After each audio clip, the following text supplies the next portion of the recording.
Dear students, economics की जो हमारी आखिरी क्लास हुई थी वहां पे मैंने आपको इकोनॉमिक्स की प्रॉब्लम समझाई हुई थी। What to produce, how to produce and for whom to produce. आज हम यहाँ पे प्रोडक्शन पॉसिबिलिटी कर्व के बारे में पढ़ेंगे। ठीक है ना। देखो, इसके पहले जो सेकंड चैप्टर था और फर्स्ट चैप्टर वो मैंने डिटेल में एक्सप्लेन किया है। Capitalist economy, socialist economy, mixed economy, ठीक है, micro macro. I have explain everything in great depth. ठीक है ना। मैंने पूरा का पूरा डिटेल में चैप्टर एक्सप्लेन किया है। मैं पहले आपको सजेस्ट करूंगा आप वो चैप्टर्स देखिए, उसके बाद आज का देखिए। हालांकि ये भी चैप्टर इंडिपेंडेंट है, आप इसको आसानी से समझ सकते हो और ये काफी इंपॉर्टेंट टॉपिक है। बोर्ड में इससे क्वेश्चन पूछे गए। ठीक है, तो चलिए बिना किसी देरी के चैप्टर को शुरू करते हैं।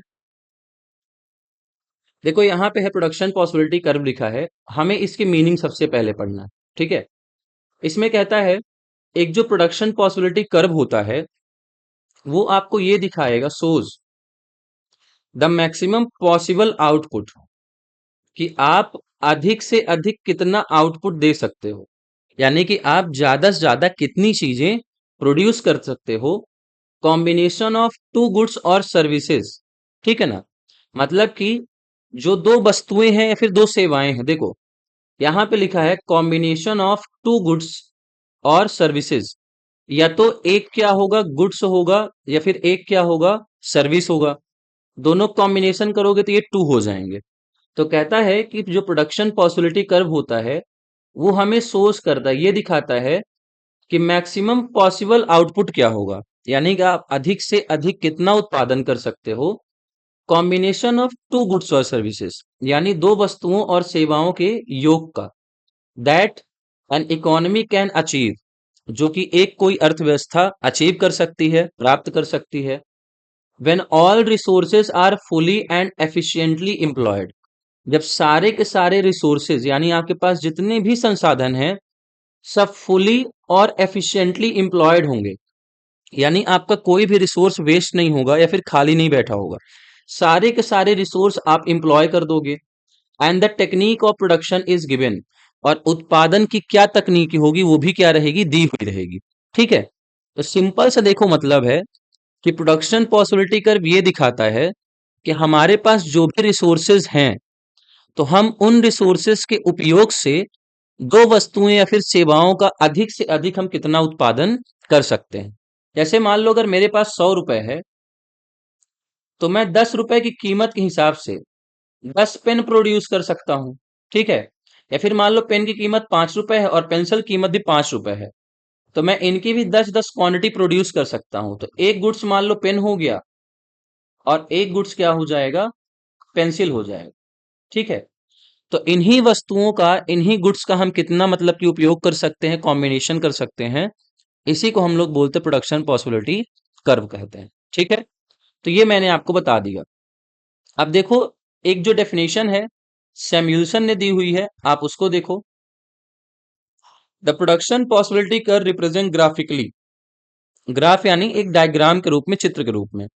तो सैम्यूल्सन ये कहते हैं कि जो प्रोडक्शन पॉसिबिलिटी कर्व होता है वो ग्राफ के रूप में all the alternative production possibility is open to an economy, आपको ये दिखाएगा या फिर इस बात को रिप्रेजेंट करेगा कि किसी भी इकोनॉमी को लेकर के, ठीक है ना, उसके पास कितने अल्टरनेटिव ऑप्शंस खुले हुए हैं कि जिसका वो उत्पादन कर सकती है। यानी कि दो वस्तुएं हैं तो मैं दो वस्तुओं का किन अलग अलग मात्राओं में उत्पादन कर सकता हूं, जब इसे ग्राफ के रूप में रिप्रेजेंट करते हैं, ग्राफिकली रिप्रेजेंट करते हैं, तो इसे हम लोग क्या बोलते हैं, प्रोडक्शन पॉसिबिलिटी कर्व बोलते हैं। ठीक है, जैसे मान लो मैंने कहा आप 12वीं में हो, इसके बाद आपको कॉलेज में एडमिशन लेना है, तो आपके पास मान लो चार ऑप्शन है, तो ये चारों ऑप्शन आपके लिए ओपन है। ठीक है ना, मतलब आप एक इकोनॉमी में रह रहे हो तो आपके लिए ये चारों ऑप्शन ओपन है, इसी को हम लोग बोलते हैं प्रोडक्शन पॉसिबिलिटी कर्व। बस यहाँ पे ये है कि दो चीजें आ जाती हैं, दो गुड्स और सर्विसेज का ये हो जाता है। ठीक है, बाकी सारी चीजें सेम, तो इसको हम लोग बोलते हैं प्रोडक्शन पॉसिबिलिटी कर्व। ये हो गया सैम्यूल्सन के वर्ड में। अब प्रोडक्शन पॉसिबिलिटी कर्व को कुछ और भी नाम से हम लोग जानते हैं, यानी इसे कुछ और भी नाम है। देखो, जो प्रोडक्शन पॉसिबिलिटी कर्व है इसको हम लोग एक तो फ्रंटियर कर्व बोलते हैं। ठीक है ना, इसको आप क्या बोलोगे, प्रोडक्शन पॉसिबिलिटी फ्रंटियर, एक पहला ये नाम हो जाएगा, इसको आप लोग नोट में लिख लेना अपने। ठीक है, प्रोडक्शन पॉसिबिलिटी फ्रंटियर। दूसरा नाम है प्रोडक्शन पॉसिबिलिटी लाइन, ये सेकंड नाम इसका हो गया, ठीक है। और थर्ड है ट्रांसफॉर्मेशन कर्व। तो इसके तीन नाम हैं। आपसे यहां से डायरेक्टली 1 मार्क्स में ऑब्जेक्टिव में क्वेश्चन पूछा जा सकता है, ठीक है ना, 1 वर्ड्स में जो आता है तो पूछा जा सकता है प्रोडक्शन पॉसिबिलिटी कर्व के और नाम क्या है या फिर और किस नाम से जाना जाता है। तो ध्यान रखना, production possibility frontier, production possibility line और ट्रांसफॉर्मेशन कर्व, तीन नाम से हम इसको जानते हैं, ठीक है। अब देखो, मैंने आपको बताया कि प्रोडक्शन पॉसिबिलिटी कर्व दो वस्तुओं और सेवाओं के अलग अलग ऑप्शन को रिप्रेजेंट करता है। तो इसकी यहाँ पे थोड़ा मीनिंग क्या दी है मैं आपको वो बता देता हूँ। थोड़ा सा ये लेंदी है, मतलब कि आप ये कह सकते हो बड़ी स्लाइड है, पर आपको समझ में आ जाएगा। देखो, प्रोडक्शन पॉसिबिलिटी कर्व हमें क्या बताता है? It explains that if the quantity of resources is constant at a particular time, मतलब कि देखो, किसी एक समय में, अ पर्टिकुलर टाइम, किसी एक समय में quantity of resources is constant. Constant का मतलब होता है स्थायी, या फिर आप ये कह सकते हो फिक्स, ठीक है। अगर मान लो कोई एक टाइम है, उस खास टाइम में किसी रिसोर्स की क्वांटिटी को हम क्या कर देते हैं, स्थायी कर देते हैं, फिक्स कर देते हैं, and they are being fully utilize, और उन रिसोर्सेज का पूरा उपयोग करो, कोई भी रिसोर्स आपका वेस्ट नहीं होना चाहिए। And the economy produces two goods, या फिर टू टाइप्स ऑफ कमोडिटी। तो इकोनॉमी दो तरह की चीजें प्रोड्यूस करेगी। जैसे आपने अगर पीछे कहीं पढ़ा होगा, फिर आपने माइक्रो इकोनॉमिक्स पढ़ लिया होगा, तो हम हर जगह दो वस्तुओं का उत्पादन पढ़ते हैं, एक्स वस्तु और वाई वस्तु। तो कहता है कि रिसोर्सेज अगर आपके पास हैं और आप उन रिसोर्सेज को पूरी तरीके से यूज करते हो, कुछ भी वेस्ट नहीं होता है, तो आप दो तरह की वस्तुएं प्रोड्यूस करोगे, एक्स एंड वाई, ठीक है, एक्स और वाई वस्तु। Then for more production of X commodity, अब देखो, हमारे पास दो वस्तुएं हैं, एक है एक्स वस्तु और एक है वाई वस्तु। अब अगर आप मोर प्रोडक्शन ऑफ एक्स कमोडिटी, यानी एक्स कमोडिटी को और प्रोड्यूस करना चाहते हो, मैं यहाँ पे प्लस का साइन लगा रहा हूं, ठीक है, इसे आप ये समझना कि हमें एक्स वस्तु का ज्यादा उत्पादन करना है। We have to reduce the resources used in the production of buy commodity and decrease the production of buy commodity। तो हमें बाई का प्रोडक्शन क्या करना होगा, कम करना होगा। सिंपल सा है, अगर आपके पास दो वस्तुएं हैं एक्स और वाई, आप एक्स वस्तु को ज्यादा उत्पादित करना चाहते हो, यानी एक्स वस्तु को प्रोडक्शन आप इंक्रीज करना चाहते हो, तो ऑटोमेटिकली आपको वाई वस्तु का प्रोडक्शन क्या करना होगा, कम करना होगा। जैसे मान लो मैं आपको एग्जांपल देता हूं यहाँ पे, सपोज करो कि मेरे पास 100 रुपए हैं, ठीक है ना, आई हैव 100 रुपीज। मैं पेन है मेरे पास और मेरे पास पेंसिल है, ठीक है, 5 रुपए की कीमत आ रही है, तो मैं 10 क्वांटिटी प्रोड्यूस करूंगा, तो टोटल कितना खर्च हो जाएगा, 50 रुपए, और यहां भी कितना खर्च हो जाएगा, 50 रुपए।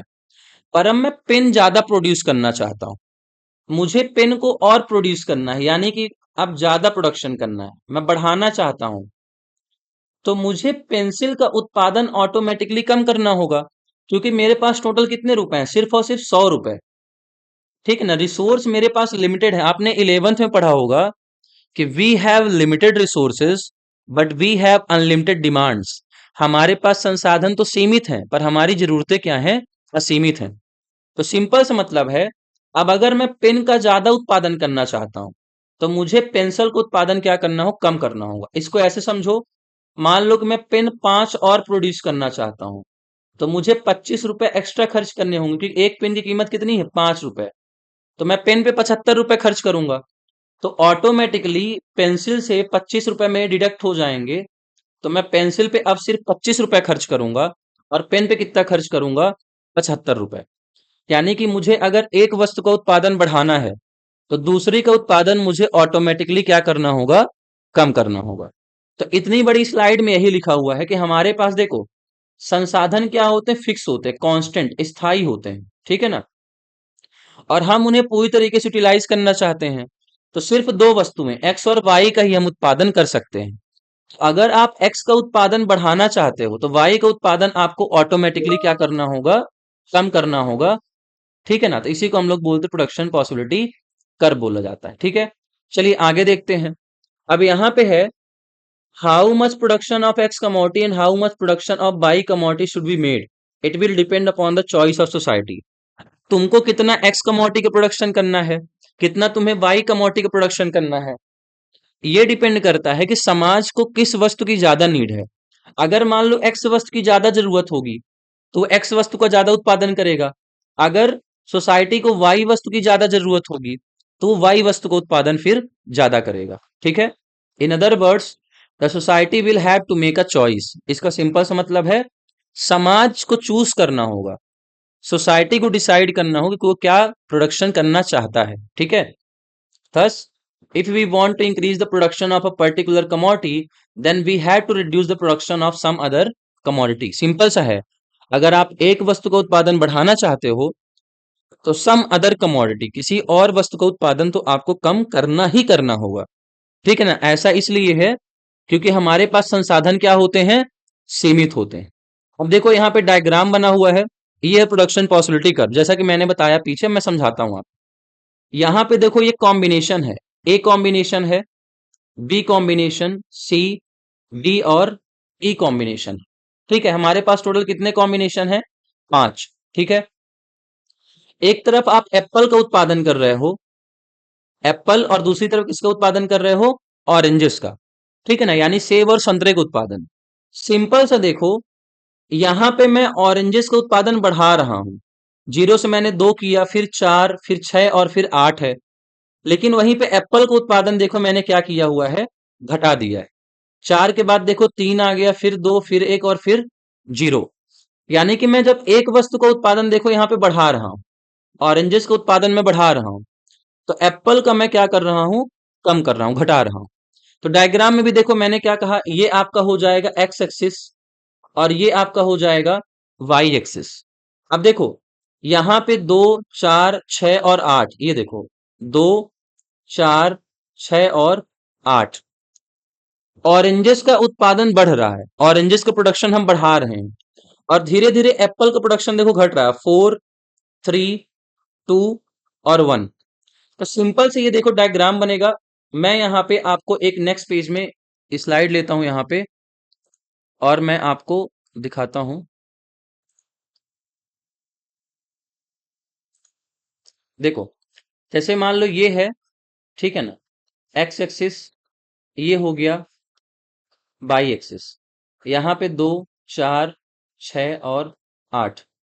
ठीक है ना, हाँ 2, 4, 6 और 8 था, 4, 3, 2, 1 है। यहाँ पे था 4, यहाँ 3, यहाँ 2 और यहाँ पे 1, इतना दिया हुआ था। ये हमने देखा कि ऑरेंजेस का था, और यहाँ पे है एप्पल्स का।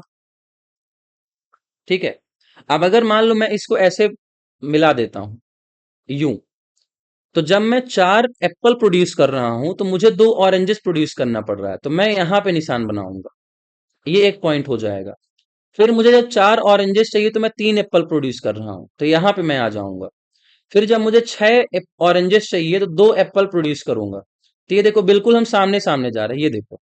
ठीक है ना, फिर ये और फिर ये बन रहा है, ये और ये बनता जा रहा है। अब अगर मैं एक एप्पल प्रोड्यूस करना चाहता हूं तो मुझे कितने प्रोड्यूस करने होंगे, ऑरेंजेस 8। तो मैं यहाँ पे आ जाऊंगा, तो ये देखो ऐसे बन जाएगा। तो सिंपल सा मैं अंदर का इरेज कर देता हूँ। ठीक है, तो ये तुम्हारा डायग्राम बन जाएगा। इसका मतलब ये है कि एक वस्तु का उत्पादन देखो घट रहा है, हम ऊपर से नीचे की ओर यूं आ रहे हैं, और दूसरी वस्तु का उत्पादन देखो हम बढ़ाते जा रहे हैं।